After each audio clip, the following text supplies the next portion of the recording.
Hello, family. I'm Wekesa Olatunji Mazimoyo. I'm the director of AYA Educational Institute, and behind me is the great Frederick Douglass.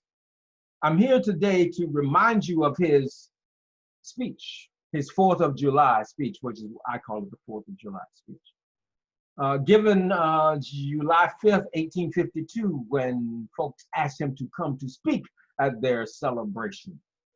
I was prompted to do this today because a friend of mine wrote me an email, and at the end of the email, he said, kind of enjoy this 4th of July weekend. And Douglas and his words came rolling back from over 40 years ago when I was a graduate student at University of North Carolina, Chapel Hill. And as a part of my work, I did a piece called I've Been Buked and I've Been Scorned. It's Black nationalist literature orally presented, and part of that was Douglas's 4th of July speech. And so that came roaring back, and I decided that I'm going to share some of that with you. I can't promise that I remember it the way that I did then. In fact, I'm not going to try to give the whole presentation the way I did, but maybe some of the words of Douglas, 1852, when he was asked to speak at a 4th of July presentation, will quicken us, will remind us of where we are and what's real. It's surreal that his words of 1852 are just as appropriate today, at least to me. Maybe you will agree and maybe not. So as Douglas ascended the podium, he asked, "Pardon me, why am I asked to speak here today? What have I or those I represent have to do with your national independence? Are the glories and liberties extended to you also extended to us?" Of course, he answered no. And then he went on to answer the question, what to the African captive, the African in bondage, is your 4th of July? He said, it's a day that reveals unto him, more than all other days in the year, the gross injustices to which he is a constant victim. To him, your celebration is a sham. To him, your boasted liberty is an unholy license. To him, your national greatness is swelling vanity.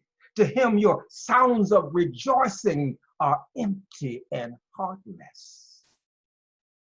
He said, your denunciation of tyrants, brass-fronted impudence. Your shouts of liberty and equality, hollow mockery.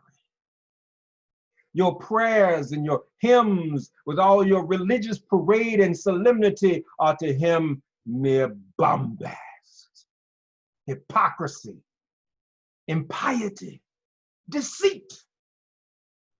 A thin veil that would cover up crimes to disgrace a nation of savages.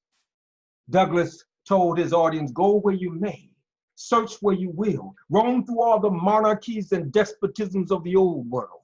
And when you have found the last, he said, lay your facts beside the everyday practices of this nation, and you will agree with me that for shameful hypocrisy and barbarity, America reigns without a rival.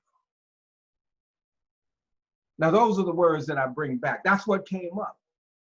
Please read the presentation, read the speech. There is much more there.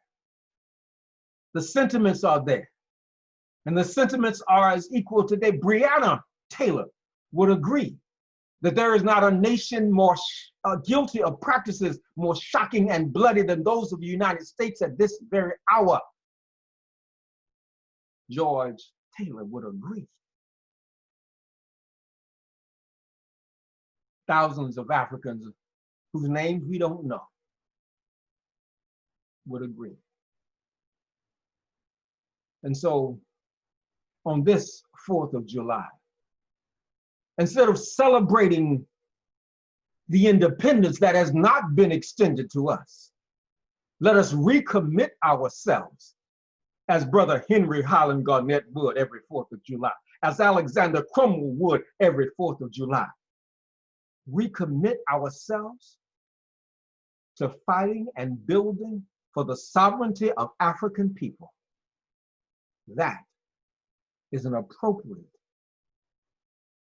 gesture, appropriate thing to do on this 4th of July versus celebrating independence that is not extended to us. Let us celebrate, recommit ourselves to removing people from power over us, white people and any of their surrogates, so that we become, once again, a sovereign people. Happy 4th of July.